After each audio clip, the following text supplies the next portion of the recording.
Hello, people who listen to the Curbsiders. I don't think I have it in my heart to be able to actually call you all Curbsiders yourselves. It doesn't matter. I wanted to take a minute to talk to you about episode 374, our discussion about ADHD with Dr. Kevin Simon.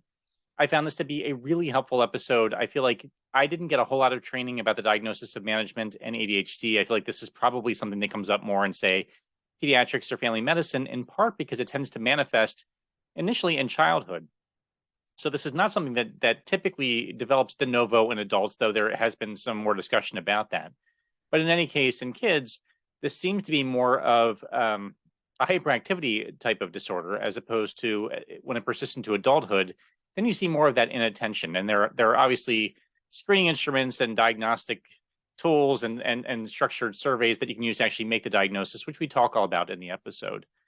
In terms of medications, stimulants still are your first line medications for the treatment of ADHD. And these tend to be things like methylphenidate or the amphetamines.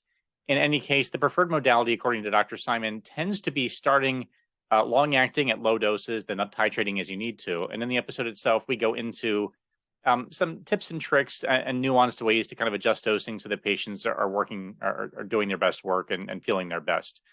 There are non-stimulant medications, so things like atomoxetine or guanfacine or clonidine or phyloxazine, which is something I had never heard of before this episode. And each of them have their own certain characteristics that would sort of push you towards one more so than the other. So if any of this sounds interesting or useful to you, I would encourage you to listen to the episode. Again, that's episode 374 with Dr. Kevin Simon on the Curbsiders podcast.